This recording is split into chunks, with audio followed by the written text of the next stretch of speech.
Vamos lá. Caríssimas senhoras e senhores, boa noite para todos. É com imensa alegria que estamos mais uma vez nos reunindo para realizar o programa O Apocalipse, o estudo que vimos realizando em torno da obra do Divino Senhor da Vida, através das mãos apostólicas de João, o vidente de Patmos. O nosso trabalho, à luz da doutrina espírita, chega para nós hoje, na sua edição de número 27, o que promove em nossos corações um sentimento de profunda alegria. Vamos convidar aos nossos companheiros que nesse momento estabelecem a conexão com as nossas transmissões, os nossos irmãos, amigos da Rede Amigo Espírita, companheiros também da Rádio Brasil Espírita de Maceió,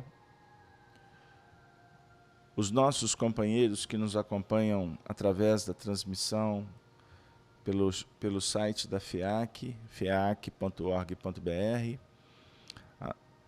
que por sua vez também elencamos a transmissão através do canal do YouTube, tendo nesse momento já várias irmãs,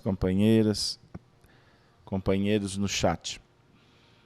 Então, hoje, especificamente dia 17 de março do ano de 2016, vamos, com muita alegria, convidar aos nossos irmãos teleouvintes para realizarmos a oração que dará por início os trabalhos da noite. Eu convido aos nossos corações amigos que possamos nos desvincular das questões de fora, buscando internalizar, viajar para dentro do nosso mundo íntimo, sobre as bênçãos do alto. Vamos conversar com Deus. Eu os convido para viajarmos no tempo, chegando na época de Jesus, quando ele, no Sermão da Montanha, nos ensinou a orar, pronunciando o mantra da esperança e da comunhão com Deus. Pai nosso, que estais nos céus, santificado seja o vosso nome. Venha a nós, Senhor, o vosso reino. Seja feita a tua vontade, aqui na terra, como em todos os planos espirituais. O pão nosso de cada dia, Senhor, nos dê sempre. Perdoa-nos as nossas dificuldades, mas ensina-nos, Senhor, a compreender e abençoar a todos aqueles que caminham conosco na direção da paz, da evolução, do amor infinito do Senhor. Livra-nos do mal que ainda insiste em se manifestar a partir de nós mesmos. Pois o vosso, Senhor, é o reino, o poder e a glória para todo o sempre. Que assim seja, Senhor, graças te damos. Queridos amigos, vamos lá, iniciar os estudos da noite. Hoje, com o tema específico, o Filho do Homem. Nós vamos convidá-los, aqueles que nos acompanham semanalmente, a abrir as Santas Escrituras, especificamente no livro O Apocalipse. Nós vamos fazer a leitura no capítulo 1, a partir do versículo 9. Eu, João, que também sou vosso irmão e companheiro na aflição e no reino e paciência de Jesus Cristo, estava na ilha chamada Patmos, que quer dizer o meu destruidor, o destruidor do eu inferior. Continuando. Por causa da palavra de Deus e pelo testemunho de Jesus Cristo. Eu fui arrebatado em espírito no dia do Senhor e ouvi detrás de mim uma grande voz como de trombeta, que dizia: o que vês? Escreve-o num livro e envia-o às 7 igrejas que estão na Ásia, a Éfeso e a Esmirna, e a Pérgamo, e a Tiatira, e a Sardo, e a Filadélfia, e a Laodiceia. E virei-me para ver quem falava comigo. E virando-me, vi 7 castiçais de ouro. E no meio dos 7 castiçais, um semelhante ao Filho do Homem, vestido até os pés de um vestido comprido, e cingido pelos peitos como um cinto de ouro. Vamos ficar por aqui. Na última semana, nós trabalhamos aspectos que remontavam às 7 igrejas. Falamos um pouco do livro,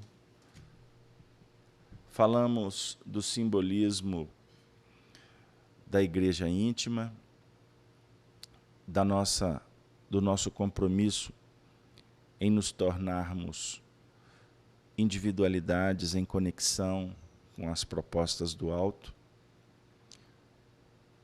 o que vai redundar em nos transformarmos em cartas vivas do Evangelho, como nos ensinou Paulo de Tarso. Nós vamos diretamente para a reflexão que tem a ver com o nosso objetivo de hoje. E virei-me para ver quem falava comigo, e virando-me vi 7 castiçais.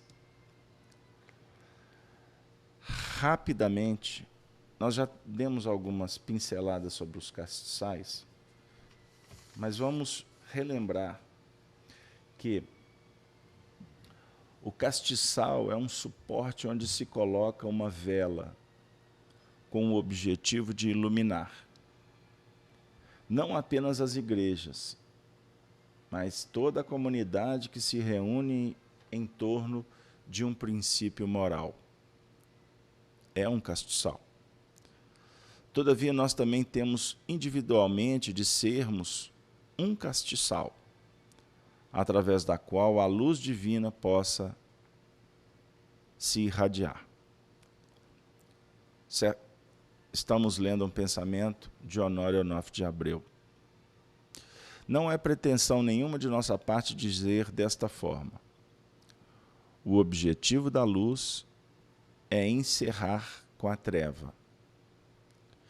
E qual de nós, diante de uma grande escuridão ainda, não se serviu de um simples palito de fósforo para iluminar em volta?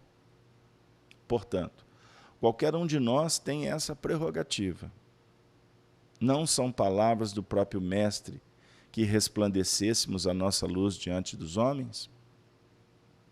O Evangelho, por si só, tem essa missão: iluminar as almas.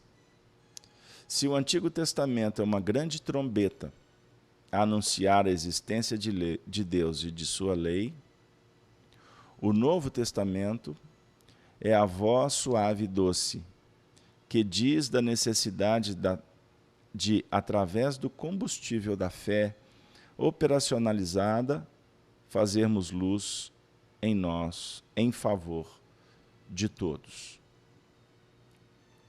Eis uma síntese do que poderíamos trazer nesse início de trabalho, no que remonta aos castiçais. Então, o texto é muito sugestivo, quando João apresenta para nós essa situação de, vamos reler, de ter se virado para ver quem falava. Lembram que a gente falou sobre quando nós, atentos que nos encontramos nas questões do mundo, somos convidados pela voz da consciência a voltarmos e darmos atenção ao que é importante para a nossa evolução.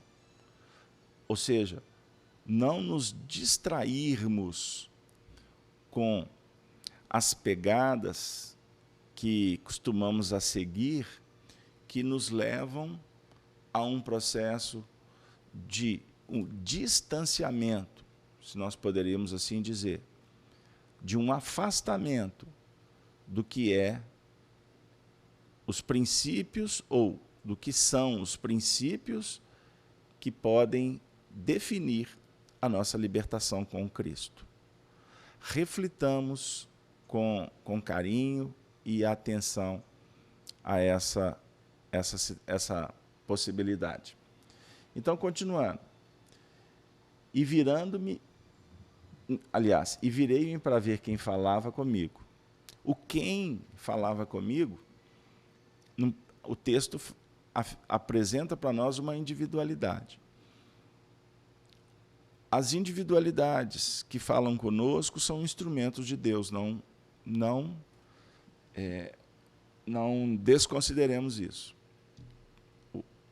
A sabedoria popular diz que Deus fala com os homens através dos homens. O tempo todo a vida nos concede sinais, avisos, para que nós possamos estarmos, vamos dizer assim, de sobreaviso quanto aos perigos do caminho, sem olvidar os princípios que foram escolhidos antes da grande jornada. Embora não nos recordamos claramente, mas foi feito um tratado, foi feito um combinado. Nós assinamos um termo antes de reencarnarmos. Para aqueles que não são espíritas ou que são simpatizantes à doutrina, sem a pretensão de ser repetitivo com os estudiosos que estão conosco há mais tempo, mas não devemos deixar de citar ou relembrar os compromissos da reencarnação. Deus nos impõe a reencarnação com o fim de nos fazer progredir. É uma resposta dada pelos espíritos superiores a Allan Kardec, a questão 132 de O Livro dos Espíritos, com o fim de nos fazer progredir. Agora, a reencarnação com essa meta, ela é um projeto que efetivamente se caracteriza por um grande planejamento. E nós, quando reencarnamos, sob o véu do esquecimento, deixamos alguns pontos, vamos dizer assim, desse contrato firmado, guardados na gaveta de um suposto esquecimento. Mas sempre a vida estará nos remetendo a este contrato, para que a gente possa relembrando dele a partir das intuições, a partir dos avisos durante a jornada, a gente tenha a condição de tomarmos decisões que possam nos conectar sempre com esse projeto. Por que do esquecimento? Exatamente porque se a gente soubesse ipsis litteris o que deveríamos fazer nessa encarnação, nós poderíamos empreender um processo automático de evolução, de comportamento. E não é assim que efetivamente nós vamos evoluir, seguindo cartilhas. Não. Nós temos que nos deparar com uma vida cheia de surpresa. As surpresas são importantes para todos nós. Exatamente para que a gente possa, vamos dizer assim, sobre o impacto das novidades, né? De alguma sorte, sermos convidados a dar aquele testemunho. Se estamos afinados, ou se ainda estamos, vamos dizer assim, numa condição de reticência diante dos testemunhos do caminho. Bom, então vamos voltar ao texto, porque ele sugere dizendo, e virando-me, vi 7 castiçais de ouro. Então, esses instrumentos de iluminação são de ouro, o ouro como metal nobre, a definir, vamos dizer assim, aquela iluminação extraordinária, a mais importante da nossa trajetória no momento. Sem nos deter demais nos detalhes, vamos para o versículo 13. E no meio dos 7 castiçais, um deles, semelhante ao Filho do Homem, vestido até os pés de um vestido comprido e cingido pelos peitos com um cinto de ouro. Novamente o ouro aqui. Olha que interessante. Agora, entre os 7, né? Entre os 7 castiçais, um semelhante ao Filho do Homem.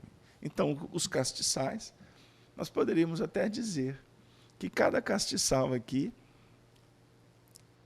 ele pode estar nos sugerindo também individualidades, seres evoluídos, que estão junto à humanidade, auxiliando no encaminhamento da mesma.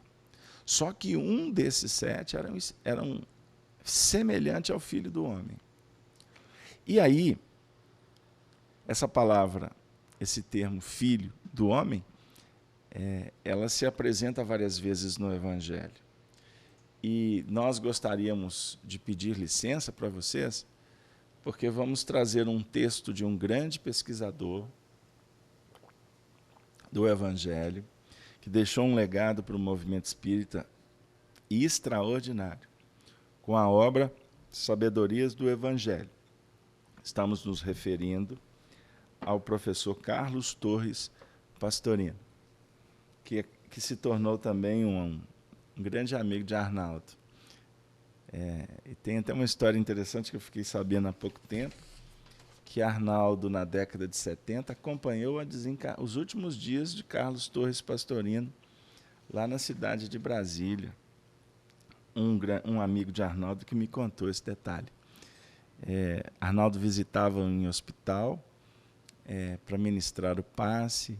Esse Pastorino, que inclusive foi aquele que deu o gravador para a turma dos amigos lá de Pedro Leopoldo, para eles gravarem as comunicações psicofônicas, na década de 50, nas célebres e inesquecíveis reuniões do grupo Meimei. Então, Carlos Torres Pastorino deixou uma monumental obra intitulada Sabedoria do Evangelho. Aqueles que gostam de anotar, eu busquei na obra, que é um trabalho exegeta e de interpretação do Evangelho, um trecho que o nosso pastorino traz sobre o Filho do Homem. Então o texto é tão rico que eu vou me permitir ler para vocês. E como eu iniciei a fala, está no volume 1, na página 154 do livro Sabedorias do Evangelho. Observem bem o que ele fala sobre o Filho do Homem. A expressão hebraica filho de exprime o possuidor da qualidade da palavra que se lhe segue. Filho da paz. É o pacífico. Filho do estrangeiro. É o estrangeiro. Nessa interpretação aqui, que é uma interpretação que ele faz da passagem que cita o Filho do Homem, portanto, é o homem.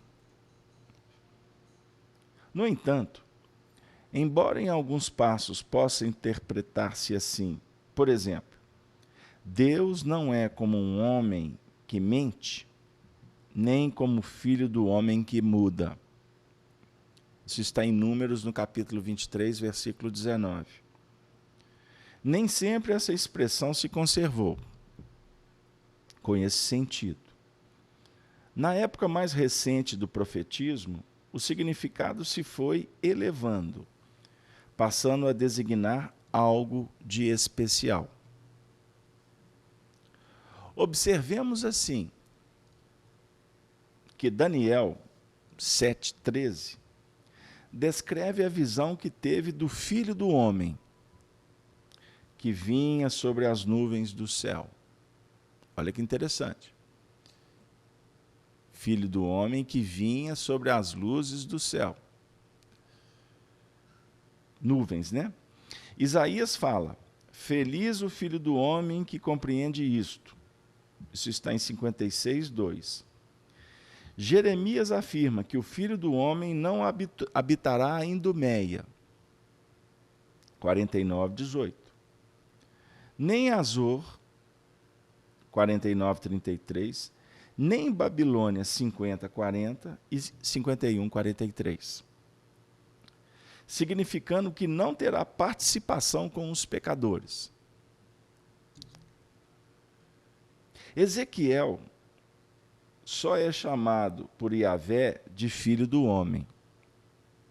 Em todo o livro de Ezequiel, são 92 citações. O sentido dessa maneira se foi restringindo, até assumir o significado que, na época de Jesus, já se havia firmado. Era o homem que já se havia libertado do ciclo reencarnatório. Nesse sentido, filho do homem se opunha ao filho de mulher, que representava o homem ainda sujeito às reencarnações, ainda não liberto da necessidade de nascer através da mulher. O Filho do Homem é o Espírito. Olha que interessante.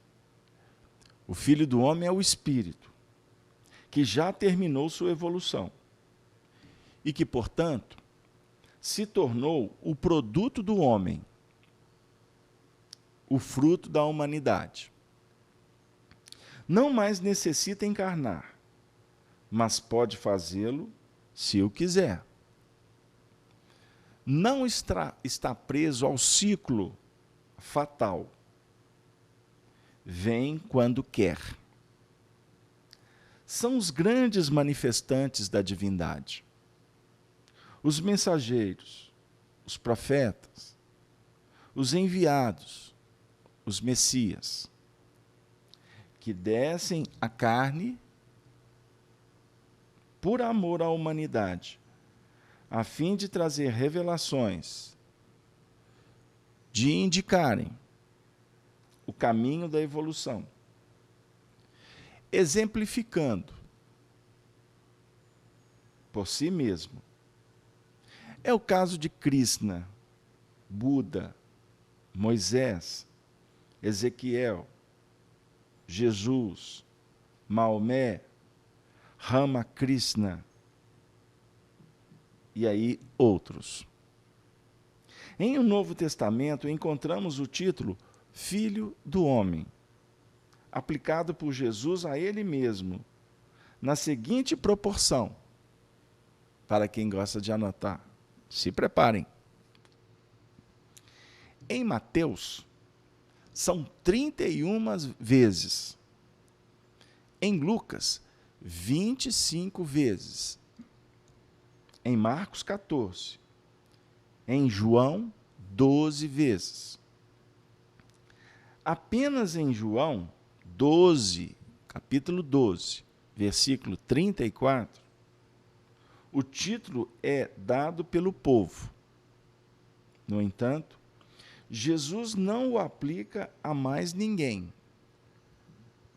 E dá-nos ele mesmo a definição do que entendia pela expressão, quando diz: ninguém subiu ao céu, senão aquele que desceu do céu, a saber, o Filho do Homem. João, capítulo 3, versículo 13. Ou seja, só aquele que já subiu ao céu, que já se libertou da terra, das reencarnações, é que ao descer à terra reencarnado, pode ser chamado Filho do Homem, como era o caso. Esse tem conhecimento próprio, adquirido pela experiência pessoal, do que se passa nos planos superiores à humanidade. E, portanto, pode falar com autoridade. Olha para vocês verem que interessante esse comentário que o Pastorino deixa para nós. Não sendo mais filho de mulher, mas filho do homem. Podia ele dizer que João Batista era o maior entre os filhos de mulher. Ou seja, entre aqueles que ainda estão sujeitos à reencarnação pela lei do karma. João era realmente o maior. Entre os presos à roda de Sansara, mas o menor dos já libertos. Era superior a ele. E Jesus era o Filho do Homem já liberto. O interessante, para terminar, observar que no resto do Novo Testamento, a expressão Filho do Homem, aplicada a Jesus, que assim se denominava, só é encontrada na boca de Estevão. Livro Atos dos Apóstolos, capítulo 7, versículo 56. E em 2 passos do Apocalipse. 1:13 é o que nós estamos estudando, e no capítulo 14, também no versículo 14. Explica-se o fato porque, fora da Palestina, sobretudo entre os gentios, a expressão podia ser interpretada ao pé da letra e, portanto, traria sentido ridículo à pregação dos apóstolos sobre a pessoa de Jesus. Olha a estratégia. Olha que maravilha. A percepção do Carlos Torres Pastorino na pesquisa.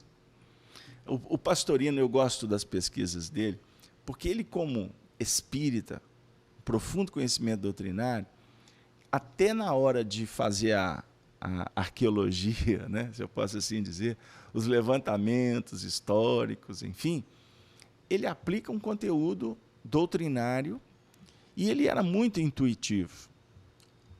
com certeza, um espírito com muita bagagem na área dos estudos bíblicos.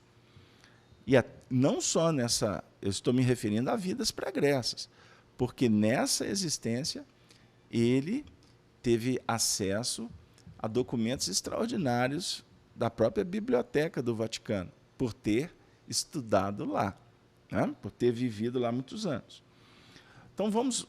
Então, esse ponto aqui ele já define. Por que os discípulos não citavam essa expressão fora da região de ação? Porque, tomado ao pé da letra, ficaria muito estranho, filho do homem. Que homem? Agora, também me chama muita atenção, e eu gostaria de abordar com vocês, a associação que ele faz à personalidade de João Batista. É muito interessante, porque Caibar Schutel, Humberto de Campos e outros fazem conexão entre a individualidade João Batista com a individualidade Allan Kardec. Nós temos no blog chico-xavier.com algumas matérias que a gente postou aleatoriamente para oferecer, né, no nosso espaço, elementos para as pessoas pesquisarem, estudarem, tirarem as suas conclusões. Não que estas pesquisas de associação de personalidade seja o assunto mais importante, mas nós gostamos de trabalhar com esse conteúdo também, porque ele nos traz elementos assim, muito legais, muito importantes, para que a gente entenda como que acontece com o desenvolvimento do psiquismo no tempo, no espaço, nas suas reencarnações. Então, a personalidade de João Batista, que Jesus, inclusive, utiliza para falar sobre a reencarnação, quando, por exemplo, ele faz a associação, ele esclarece os discípulos que João Batista era Elias reencarnado, e Elias era um profeta que teve uma importância muito valiosa, né? Muito eficiente a sua vida nas descrições do Antigo Testamento. E Malaquias faz, inclusive, uma previsão de que Elias iria retornar. E Elias retornou, e Jesus faz essa conexão com o que Malaquias disse, a personalidade de Elias, e os discípulos entenderam que, quando ele se referia a João Batista, ele estava se referindo a Elias.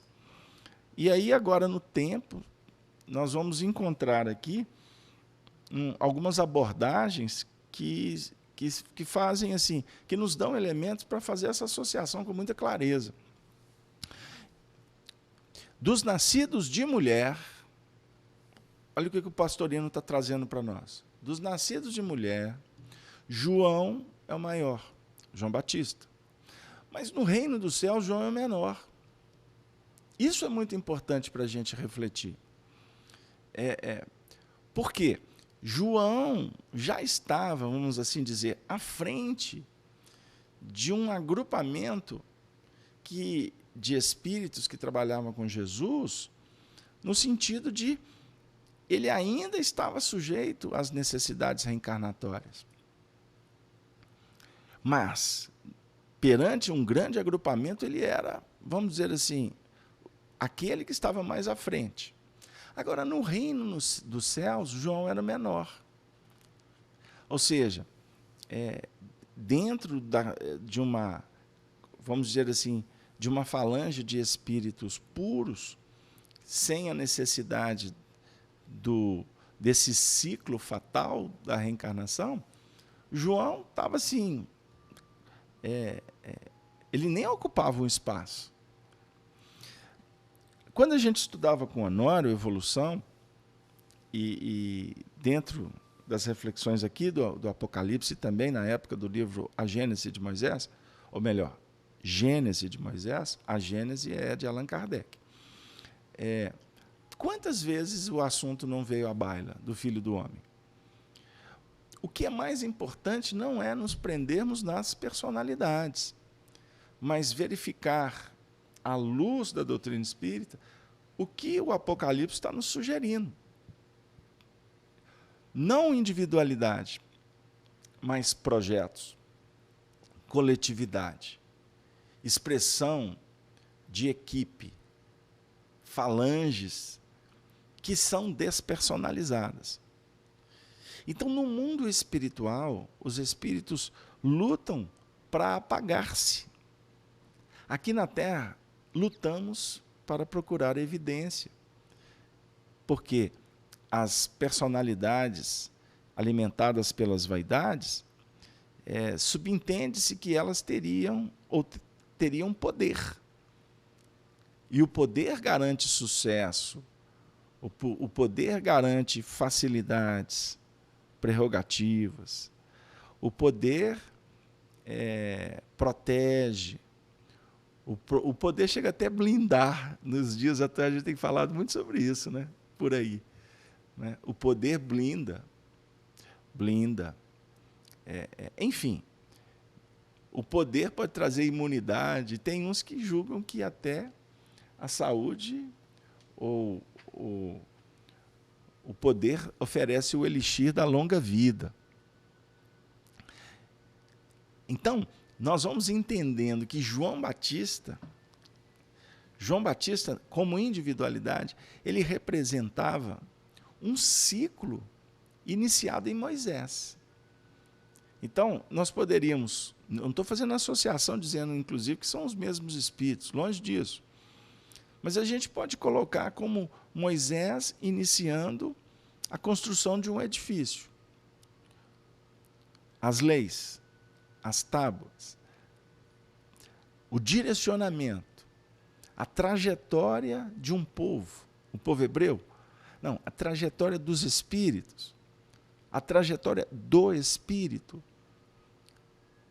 em busca da Canaã prometida, da terra dos sonhos, e aí vai.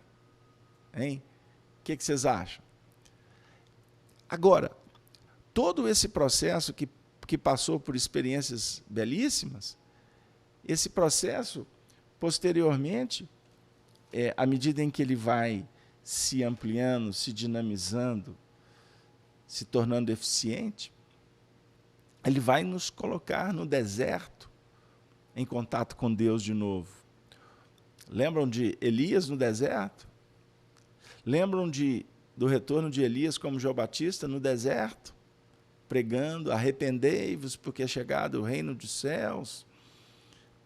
João Batista, inclusive, fazendo uma previsão do Messias, ele fala que o Messias, que ele não era o Messias, ele jamais aceitou aquela condição de um profeta especial, de alguém que viria para salvar o povo judeu das questões complexas da época, sobre o Império de Roma. Não. É muito interessante. Ele fala assim, que ele era aquele que preparava as veredas. João. Preparar as veredas, ou seja, é quando nós vamos preparando a caminhada. E você só prepara a caminhada sabendo, tendo informações sobre a caminhada, o objetivo da caminhada e aonde a caminhada efetivamente pode trazer como benefícios individuais para cada um de nós. Olha a trajetória, João Batista olhando para a trajetória toda que foi escrita pelo seu povo. E numa análise espiritual, o procedimento do psiquismo se dá nessas bases: informação, orientação, testemunhos, aplicação, repetição, reencarnação, até chegar na condição de estar próximo do noivo, próximo daquele que veio casar com a humanidade. Para João Batista ter chegado próximo de Jesus, o noivo, Jesus Cristo, o noivo, ele passou por uma senda de muitos sacrifícios. Ele compreendeu a lei mosaica e ele procurou colocar em prática. Mas ainda a própria história configura para nós um espírito com necessidades interessantes para serem trabalhadas no âmbito das suas emoções. Não é verdade? Então, uma coisa é importante refletirmos. As duas asas que libertam o ser, que favorecem um voo importante para a alma, a razão e o sentimento. Então, vamos definir aqui simbolicamente que João estava em vias de chegar na sublimação do sentimento, mas ele ainda estava num processo de busca pela razão. Porque a razão é a onda que vasculha, é a onda mental que percorre o universo em busca da boa nova. Mas o que vai fixar a boa nova é o sentimento. Então, o sentimento é que capta o que a razão buscou como base. Então, a nossa evolução como homens, vamos dizer isso, hein? Com muito cuidado. Começa na intuição e termina na intuição. Começa no sentimento e termina no sentimento. Maria Santíssima é a Eva sublimada. Olha que interessante.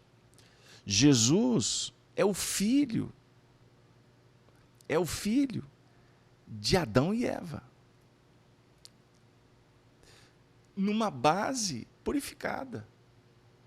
Não sei se vocês pegaram lá. Vamos fazer uma associação da história de novo? João era primo de Jesus. A reencarnação de João, ela é caracterizada, conforme o depoimento registrado por Lucas, como uma reencarnação que nos remete ao misticismo. O misticismo da época, entendam bem. O pai Zacarias recebe um comunicado de um espírito superior que vem anunciar a missão dele. O que aconteceu com ele? Ele ficou pasmo, ele ficou aturdido, ele ficou tão envolvido com aquele contexto que ele perdeu a voz. Lembra? E tinha sido dito, inclusive, o nome que seria o nome de batismo daquele espírito. Ele não acreditou porque a sua mulher, né, Isabel era estéril, uma idade avançada, e ela ficou grávida. Então, esse momento é um momento de espiritualidade. E depois de grávida, quando, ao 6º mês, recebe a visita de Maria Santíssima, que atravessou o deserto para ir ter com sua grande amiga, de sangue, inclusive. E quando Maria entrou no ambiente, o que aconteceu? Qual o outro fenômeno que caracterizou o encontro das duas primas? Das duas irmãs espirituais? João Batista se agitou no seu ventre. Olha que fenômeno interessante. Aí eu posso aqui trazer, não como uma nota definitiva, como um ponto doutrinário, longe disso. Porque a gente tem que tomar cuidado com as revelações e não serem confundidas com pontos da doutrina. Mas é uma informação que vale considerar, vale refletir, vale estudar sobre ela. A que eu vou trazer agora. No livro, Francisco de Assis psicografado pelo médium João Nunes Maia, ditado pelo espírito Miramês, há uma narrativa do autor espiritual sobre um momento em que Francisco de Assis já tinha consolidado a reencarnação, no seu sentido da fertilização de Dona Pica, né?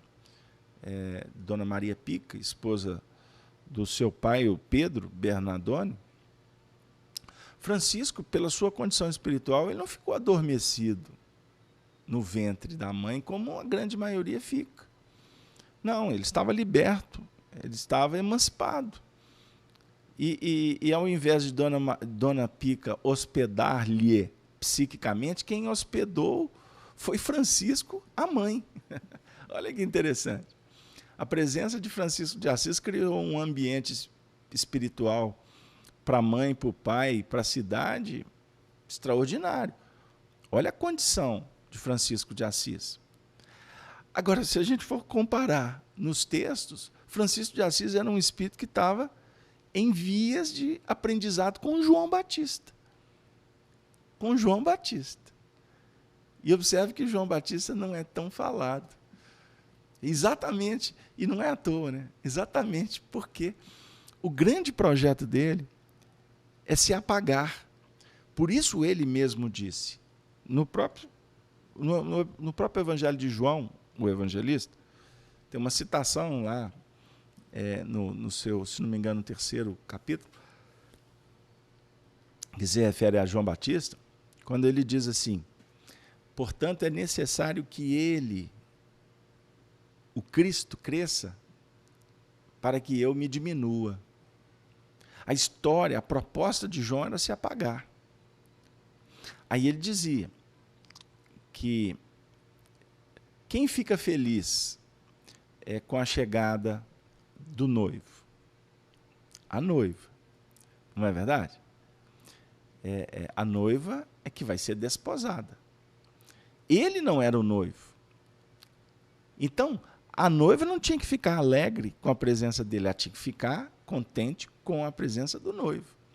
Mas ele ficava irradiante pela presença do noivo, porque ele era amigo do noivo. Olha o sentido. Fisicamente, eles eram primos.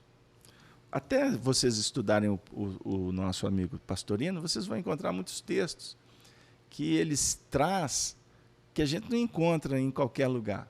Alguns eu subentendo que ele pode ter até criado uma poesia, uma licença poética, né, para criar uma história a partir de alguns dados, de alguns elementos, ele deduziu e construiu a história. Não significa que tudo que ele coloca é ipsis literis. Mas, assim, ele, como estudou a matéria desde criança, desde jovem, e por conhecer a língua grega e o latim com profundidade, ele estudou aramaico, enfim, ele foi realmente um grande estudioso. Então, ele cria algumas situações que a gente, pela autoridade dele, a gente pode dar uma nota de credibilidade muito grande, pela própria intuição a intuição dele, que é, na realidade, utilizada para escrever esse trabalho. Mas aqui, ele aponta o sentido importante para a gente entender sobre o símbolo de João Batista.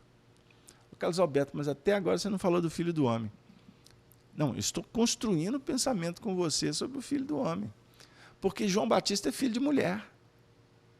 Filho de mulher. Dos nascidos de mulher, João é o maior. Então, João e Moisés representam para nós um ciclo de aprendizado extraordinário. Que nós todos, quanto humanidade, estamos inseridos no contexto de evolução. E quanto mais nós evoluirmos, mais nós vamos nos aproximar do noivo, do Cristo. Não sei se deu lá. Como João, que acaba recebendo por prêmio ter reencarnado como primo dele. Foi à toa essa reencarnação? Não. Num sentido de planejamento, planejamento organizacional do planeta, dentro das histórias que precisavam de ficar como registros, ele foi escolhido a dedo. Agora, o símbolo de ter sido parente direto de Jesus também nos aponta essa vinculação espiritual, psíquica, que vai caracterizando, que vai fomentando, que vai dinamizando, que vai estruturando, portanto, vai fundamentando a parentela espiritual. Não sei se vocês pegaram aí aonde que eu quero chegar. Nós aprendemos com Allan Kardec no Evangelho que nós temos parentela corporal e a parentela espiritual. Não é verdade? Vocês estão lembrados? Vocês têm estudado o Evangelho segundo o Espiritismo? Ou o Evangelho segundo o Espiritismo a gente abre, lê por acaso para ver o que os espíritos estão falando conosco? Nós somos religiosos, né? Nós temos um ranço, que é um negócio assim muito interessante. Eu não estou dizendo que os espíritos não vão falar com você quando você abriu numa página por acaso, aleatória, né? Por acaso. Mas o Evangelho segundo o Espiritismo é uma obra para ser estudada, do princípio ao fim, sequencialmente. Quem sabe com grupos de estudos para fomentar, né, as discussões, o aprendizado. Enfim, vamos refletir. Vamos refletir que tem coisa boa. Tem muita coisa boa aí no processo. Continuando. No Evangelho segundo o Espiritismo, nós vamos encontrar, então, a parentela do corpo, que é a constituída na terra, com sangue, e a parentela espiritual. Então, evoluir, buscar pela razão, adquirir sabedoria e fixar nas vias do sentimento o amor, né? Como uma onda mantenedora, a partir da irradiação do pensamento de Deus, que sustenta a toda a humanidade, quanto mais nos vincularmos, portanto, a essa onda criadora, porque a nossa onda não é criadora. A tua onda mental não cria. A onda criadora é divina, é de Deus. Quando nós elaboramos, nós co-criamos. Nós co-participamos de um processo. Por isso é que Jesus disse que antes que Abraão existisse, eu sou. Ele está numa dinâmica atemporal. Nós estamos na dinâmica de Abraão. Temporal. Temporal. Nós precisamos do tempo e do espaço. Nós precisamos do sangue. No sangue, no seu sentido, da representação da reencarnação. Sangue. Fixação com o corpo.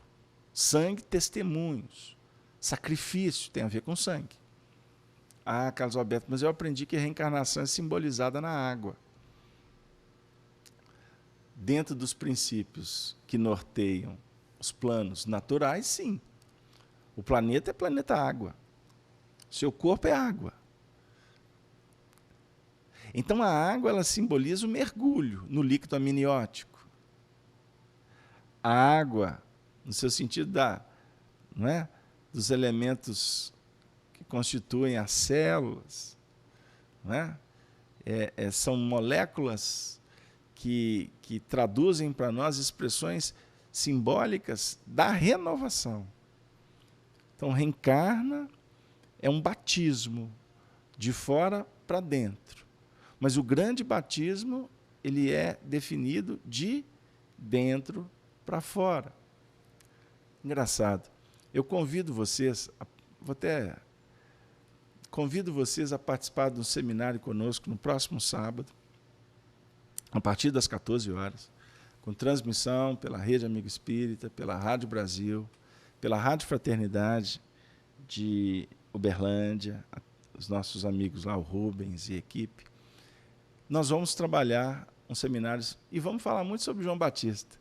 Então, e eu estou citando muito João aqui agora, e confesso para vocês que sem nenhuma ideia preconcebida ou fazendo qualquer conexão com o sábado.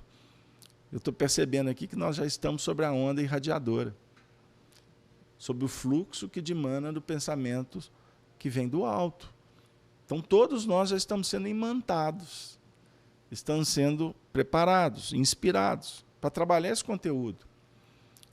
Porque existem os 7 castiçais aqui, ou a representação de 7 entidades maravilhosas, elas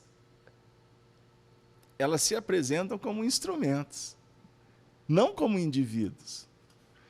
João vê, o vidente de Patmos percebe castiçais.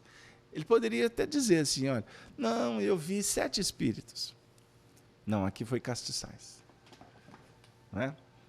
É óbvio que o estudioso mais detalhado, aquele que se prende na exegese, assim, muito fincada na letra, vai falar da história, vai falar dos costumes, o Apocalipse, todos os símbolos têm a ver com elementos que existiam dentro do Templo de Salomão. Então, nós vamos ver ao longo do estudo muitos objetos, os 12 anciões, as 12 tribos, as práticas, a arca, não é? o ouro, a prata, o bronze, o latão, aí, enfim, tudo que tem a ver com as práticas dentro do templo, né? O incenso, aqueles processos ritualísticos. Mas o nosso projeto aqui é de verticalizar mais. Porque se a gente for ficar na horizontal, nós vamos terminar nunca o nosso estudo. Não é verdade? Por isso é que eu convido vocês para pesquisarem. Então, isso que eu estou, inclusive, citando, existem muitos estudiosos, muitos não, alguns estudiosos do meio espírita que fazem esse trabalho, de ir na história, trazer alguns fundamentos para ajudar. Então, eu gostaria de dizer que não é tanto o nosso compromisso. Então, se você quiser se aprofundar, assista todos os estudos que possam definir para você afinidades, né? Que possam garantir para você um aprendizado dentro das suas necessidades, dentro desse momento importante do seu aprendizado. Porque em tudo a gente encontra elementos suficientes para garantir o nosso aprendizado. Fiz-me claro? Vocês estão de acordo? Podemos continuar? Então, vamos lá. Então, João chegou na condição de estar junto com ele. Humberto de Campos tem uma página belíssima. É a primeira lição do livro Boa Nova, psicografado por Francisco Cândido Xavier. O precursor. O precursor. Estudem esse texto. Vocês vão observar que é uma história brilhantemente escrita, com alguns detalhes que, para quem tem olhos de ver, pode significar elementos para a gente pensar algumas coisas. Agora, a lição é como que quase que encerrada com Maria e Isabel assistindo uma cena. Jesus, junto com João Batista, eles ainda crianças, Jesus apontando para o grande vale e João Batista observando a cena. Então, Humberto de Campos escreve mais ou menos assim. É como se os dois estivessem conversando sobre assuntos transcendentes, que escapava à percepção, inclusive, das mães. Era um general, apontando uma estratégia para um soldado muito querido.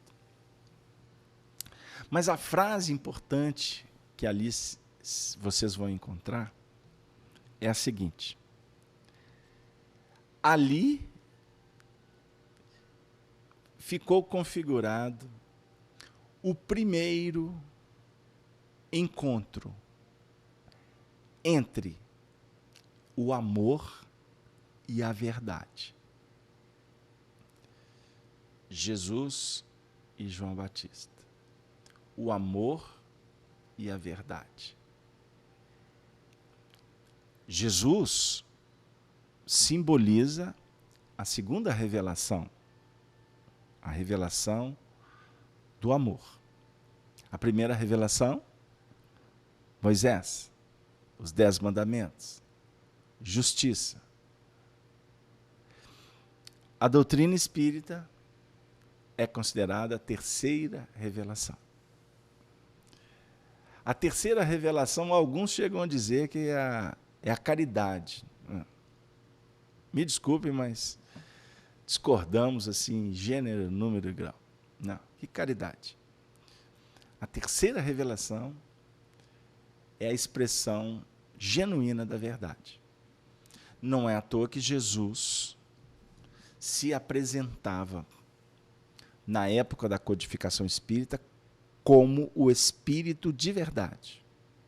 Espírito de verdade. Nós temos visto aí algumas interpretações que a gente respeita as pessoas que divulgam, mas nós discordamos porque estão errados. Isso a gente pode afirmar, porque já existem pesquisas aí que derrubaram essa possibilidade, com fatos, não é com argumentos, é com fatos, dentro da própria trajetória de Allan Kardec, da comunicação dos espíritos, da época da codificação. Jesus é o Espírito de verdade, ponto. Não é João Batista. João Batista, diga-se de passagem, estava numa outra dinâmica de trabalho, na codificação. Por isso que o nome dele não aparece em nenhuma mensagem. Ele não assinou. Ele não se comunicou. Existe uma comunicação datada, está registrada, aliás, na Revista Espírita, que o Espírito se apresentou como João Batista. Uma só. Só que nós, Carlos Alberto, tem uma impressão que existe algum símbolo nessa comunicação. Porque, diga-se de passagem, é uma comunicação muito pueril, comum, uma comunicação sem nenhuma profundidade para um espírito da envergadura de João Batista. Então, eu tenho cá comigo reservas sobre esse assunto. Reservas. Humberto de Campos sugere, ele faz uma associação entre João Batista e Allan Kardec. Caibar Schutel escreveu no livro Parábolas e Ensinos de Jesus um texto aonde Caibar Schutel, sim, afirma categoricamente que João Batista e Allan Kardec são o mesmo espírito. Carlos Alberto, isso vai nos levar aonde? Na minha reflexão agora. Se os dois são o mesmo espírito, só daqui a alguns milênios nós vamos ter essa comprovação. Então não esperem, reveladores, cuidado com as notícias que andam caminhando por aí, porque tem muitos pseudo-sábios do além. e médiuns que acreditam nos pseudo-sábios. Para não dizer que alguns médiuns é que são os pseudo-sábios. Mas isso não vem à nossa competência avaliar. Isso é a consciência de cada um. Agora, você que está estudando aqui conosco, você que está correndo atrás do conteúdo doutrinário, se você tem o interesse de estar em consonância o seu pensamento com a doutrina espírita, você vai perceber que o que caracteriza uma revelação é a universalidade dela. E o que é mais exuberante quando ela se manifesta em muitos lugares, através de médiuns que não possuem ideias preconcebidas ou estão sujeitos a algum tipo de influenciação do meio. Do meio. Então nós temos comunicações que são influências do meio. Vocês querem um exemplo? Eu posso rasgar o verbo? Tem uma turma aí que assiste a gente só por causa desse momento. E depois usa. Usa as nossas falas por aí. Eu acho mó barato. Mas é legal. Eu acho que é por aí mesmo. Só sugiro que não deturpe. Porque o nosso projeto aqui é concitar, inspirar, convidar as pessoas a estudarem, nada mais do que isso. Se vocês forem pegar o que eu falo e tomar como verdade, me desculpe, mas vocês estão completamente equivocados. Porque aí é cego guiando cego, vai todo mundo para o buraco. Todo mundo para o buraco. Mas tem um médium aqui na América do Sul que recebeu uma página de um espírito chamado Arnaldo Rocha. Bom, com todo respeito, espírito não é de ninguém. O Emmanuel não era do Chico, e nem o Chico era do Emmanuel. Tá? Então, o Emmanuel, o Chico, várias vezes na sua época, ele estimulava médiuns que trabalhavam com ele a receber Emmanuel. Incentivava assim, se Emmanuel os utilizava, ele dava força. Quando não era imaginação, ele ficava calado. O Julinho Grande foi um deles. Né? O Wallace Rodrigues Leal recebeu páginas de Emmanuel. O Valdo Vieira recebeu páginas do Emmanuel. E quantas vezes o Chico respaldava? É o Emmanuel. Eu o vi psicografando através de você. E outros, sendo que alguns não se mantiveram. E é obviamente que aí cada um vai ter o Emmanuel que merece. Vamos continuar. O médium recebeu uma página de Arnaldo Rocha. Depois me procuraram, me mandaram a mensagem. Você ficou sabendo que o Arnaldo Rocha comunicou? Eu falei assim, o Arnaldo Rocha tem se comunicado, ele não morreu. Mas vamos lá, manda mensagem. Amigo, não precisou de eu ler a página toda. O início da mensagem, eu já vi claramente que não era a maneira que o Arnaldo falava, e muito menos tinha a ver com a conduta dele perante a doutrina espírita. Ao ler o resto, eu foi com pena. O que eu peguei a mensagem, entrei em contato com a filha, para não dizer que eu estava sugestionado, mandei, lê essa mensagem, minha querida irmãzinha. Eu chamo ela de irmãzinha. Não falei nada. Dizem aí que é seu pai. Ela não demorou 10 minutos, me telefonou de novo. Isso não é meu pai nem aqui, nem em lugar nenhum. E a mensagem é tida como uma revelação extraordinária de uma mudança, enfim. Então nós temos que observar o seguinte: o conteúdo verdadeiro, a voz que chama detrás, é a essência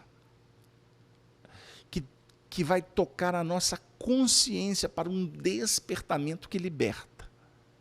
Despertar para libertar. Porque não tem jeito de libertar adormecido. Então a vida vai nos chamar para uma realidade substancial. Uma realidade que vai nos dar elemento, força, medicamento, incentivo para continuar. Continuar em quê? Nesta caminhada em busca do amor. E para você chegar no campo da elaboração e da vivência do amor, nós precisamos da sabedoria. Sabedoria é o caminho. Amor é luz.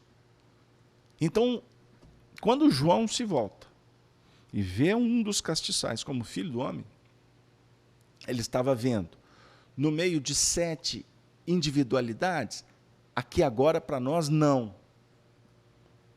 Porque se eu for discutir individualidade, a gente não estuda evolução. Porque a individualidade é espírito que é nascido de mulher. Não sei se vocês estão comigo aí, estão conseguindo acompanhar o meu raciocínio. Me perdoe, porque o assunto é complicado. Então, nós viemos aqui para falar de João, de Manuel, de... Não. Mas o que representam. Então, João Batista representa os nascidos de mulher. Então, vamos esquecer o João Batista, porque ele falou que é necessário que o Cristo cresça e que ele diminua. Então, para nós, não é o nome, não é a posição, é o que faz. O Filho do Homem se destaca. Por quê? Porque o Filho do Homem, ele representa, portanto, o futuro. É o Filho. Filho do quê? Da humanidade. Por quê? Vamos refletir. Isabel grávida, Maria grávida, né? Maria dentro do halo do Cristo, foi visitar sua prima, que estava grávida, e houve ali uma manifestação nos textos atuais, diz, do Espírito Santo. Na essência do grego é Espírito Verdade. O Espírito Verdade se manifestou ali. E a criança deu pulos no ventre, porque ela percebeu que chegou o momento do amor. O Filho do Homem, para nós, é um processo de uma fertilização psíquica e espiritual que está em processo de crescimento, de frutificação, né? Frutificação, crescimento, já está florescendo, já está dentro de nós projetando um trabalho dentro de uma base bem diferente, de prerrogativas que vão nos trazer a verdadeira felicidade, tranquilidade interior, por mais que estejamos atentos com tudo que está acontecendo à nossa volta. Olha o momento apocalíptico que nós estamos vivendo. É mesmo, Casalbeto, é o fim do mundo, porque olha o que está acontecendo aqui no Brasil. Nós estamos há dias, com o povo brasileiro acompanhando o noticiário do que está acontecendo em Brasília. Porque está tudo confuso. Porque existem interesses, existem almas que estão em busca só da afirmação pessoal e não de um trabalho que realmente oferece afirmação espiritual. O trabalho com o semelhante. Aí a caridade chega. Eu não falei lá atrás que o Espiritismo não representa a caridade? Não, não representa. Não é a revelação da caridade. Até é antididático, né? Não. Mas a caridade como ferramenta, como um mecanismo que fixa os conteúdos dentro de nós, é um valor, é de uma importância capital na nossa evolução. Saiamos para fazer a caridade. A caridade, afirma Vicente de Paulo no livro Evangelho segundo o Espiritismo, no capítulo 14. capítulo 15 é fora da caridade dá uma salvação. No capítulo 14, Vicente de Paulo fala que a caridade é a âncora dos mundos. Esta frase possivelmente foi suficiente para Allan Kardec desenvolver o capítulo seguinte, que foi fora da caridade dá uma salvação. Âncora dos mundos. Nós vamos nos firmar. A verdadeira fé, a fidelidade, o compromisso com o mundo maior está na razão direta de operacionalizar conforme o Cristo nos inspira. O Filho do Homem é o fruto da humanidade, é o futuro. O Filho do Homem é Jesus, o Cristo. Eu e o Pai somos um. Ué, mas espera aí, ele não é filho? Por que agora ele e o Pai são um só? Ele está dizendo, eu não vim de mim mesmo. Eu vim em nome daquele que me enviou realizar a sua obra. A obra dele é amor.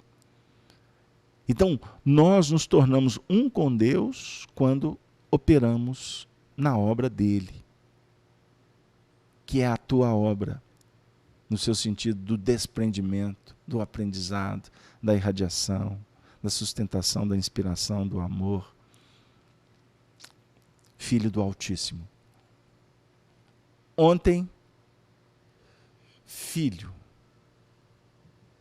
de animais, filho de animal,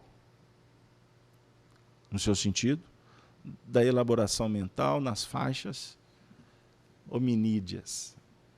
Depois, filho de mulher. Filho de mulher, agora no seu sentido do despertamento quanto à realidade do espírito em sua evolução, na sua trajetória. E depois, filho do homem. A luz que resplandece. A luz pessoal? Não. A luz crística.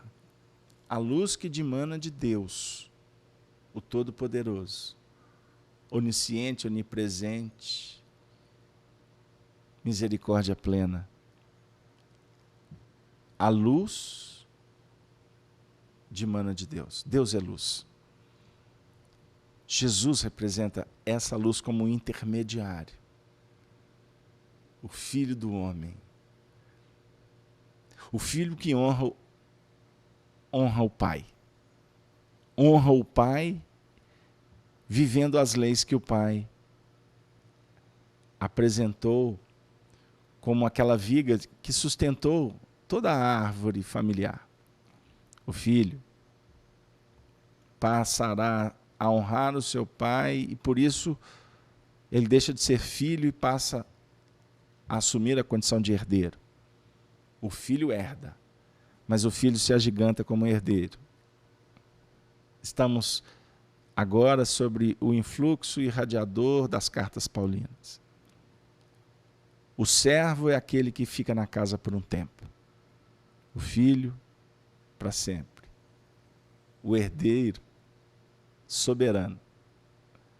O filho, no seu sentido de receber do pai a herdade. Mas o filho vai crescer quando compreender que ele tem que fazer, com a ausência do pai, no seu sentido simbólico, com que a empresa continue a dar, a sustentar, a promover a sua produção. Ah, querido amigo, o assunto vai puxando. Então, o Filho do Homem é o grande futuro da humanidade regenerada. Jesus representa para nós o futuro que ansiamos. Nesse momento de conturbação que passa, principalmente o nosso Brasil, em que mais de 500 anos de história, nunca teve uma crise tão grave, uma crise de valores, uma crise política, ética, uma crise moral. E é muito interessante, porque quando nos deparamos com a ausência do escrúpulo, é a falta de medida, de ponderação. A gente observa que a própria cúpula incentiva a desagregação. Governo é para unir, não é para desagregar. O governo é a cabeça pensante de um povo. Agora, se o governo não pensa no povo e pensa só em si mesmo, esse governo está assinando um termo, não de um pedido de um impeachment, mas ele está assinando um termo de incompetência, que a própria vida vai definir alterações. Quando essas alterações vão acontecer, está sobre as mãos de Deus. Os homens ansiosos querem promover no radicalismo as mudanças. Então a gente vê aí uma onda, um fluxo e um refluxo de muitas dificuldades. O que a gente vê acontecer aqui é muito parecido com o que aconteceu na corte de Luís XVI, há 227 anos atrás. Fiz questão de fazer essa conta ontem, para verificar os símbolos, porque a história se repete. Estudar as profecias não nós precisamos de entrar em vários departamentos. E os profetas trabalhavam com equações, com projeções, a partir de acontecimentos pregressos, vislumbrando os futuros. Então, o tempo, tempos, metade de tempo, foi uma equação que ela configura todo um mecanismo de profecia que nós encontramos nas bases das Santas Escrituras. A profecia que vai definir, inclusive, um projeto da humanidade, o projeto das individualidades, o projeto dos ciclos que nós vamos trabalhando com eles para implementar essa lei de progresso dentro dos planos da lei da sociedade, dos mecanismos da lei de liberdade, da lei de igualdade, da lei de fraternidade, da lei de reprodução, da lei de conservação, da lei divina natural, da lei de justiça, de amor e de caridade, que vai caracterizar o Filho do Homem, o homem de bem, aquele que vive a lei de justiça, de amor e de caridade em plenitude, com Deus, o Pai, o Criador de todas as coisas. Meu Pai, meu Santo Pai, Senhor da vida, muito obrigado por tudo que nos concedes. O dom da vida, os corações que nos ajudam na grande caminhada. Obrigado, Senhor, pelas notícias que alertam, pelo apoio que conforta, pelo remédio que reforça as nossas mudanças, a dor que aprimora. Senhor, muito obrigado pelas mãos que se estendem para despedir, para afagar, para escrever, para dizer. Senhor, que possamos compreender a beleza da vida, beleza jamais perfeita na terra, beleza que não é única, beleza que é livre, beleza que é de cada um. Senhor, quão bela é a nossa caminhada. Se possui percalços, sempre revelações que indicam possibilidades. Obrigado, Senhor, pela presença da mão amiga dos amigos espirituais, que jamais nos deixam abandonados, solitários. Espíritos que nos inspiram nos momentos mais difíceis. Neste momento de dores, de angústias, de provações. Que estes amigos espirituais encontrem receptáculo nos nossos corações, para que eles possam depositar a seiva sagrada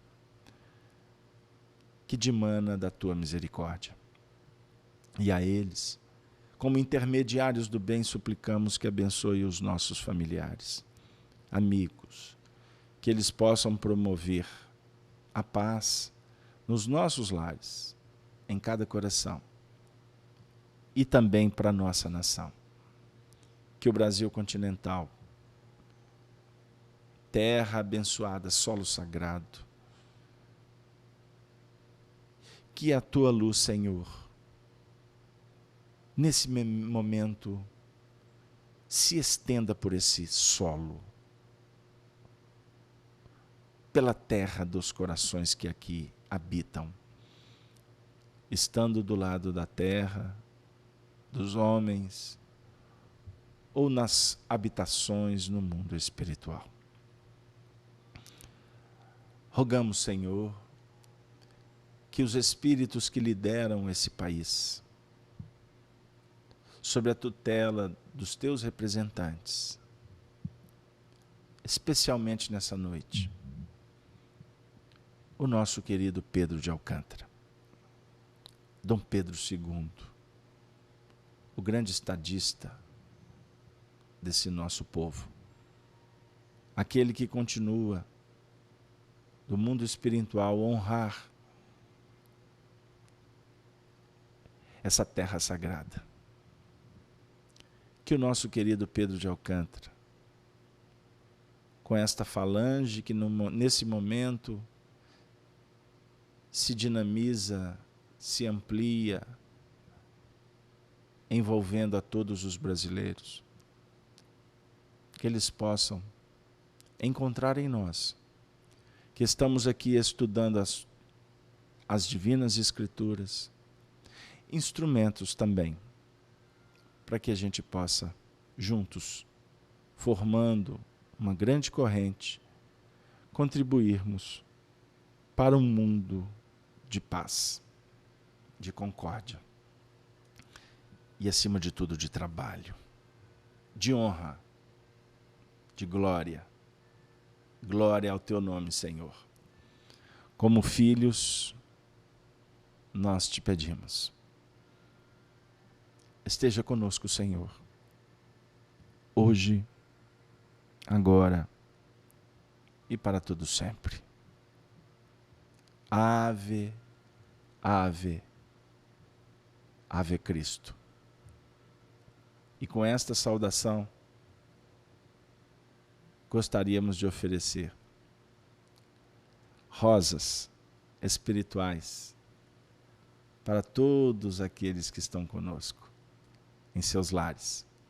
Rede Amigo Espírita, Rádio Brasil Espírita, a você que se encontra no chat do YouTube, nas transmissões, enfim, que vão acompanhar essa gravação posteriormente.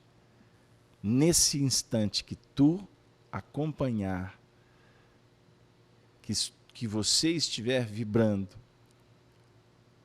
recorde, não se esqueça que você nasceu para brilhar, que você nasceu como espírito para irradiar essa paz em todos os lugares, em todos os momentos da tua trajetória eterna. Valeu, muito obrigado. Convido vocês ainda mais a estar conosco amanhã a partir das 19h30, direto da FIAC, com o estudo do Livro dos Espíritos. Estamos estudando o povoamento da Terra. Até amanhã, se Deus quiser. Bons sonhos, um beijo no coração, partindo do coração do Brasil, as Minas Gerais. Valeu, até a próxima.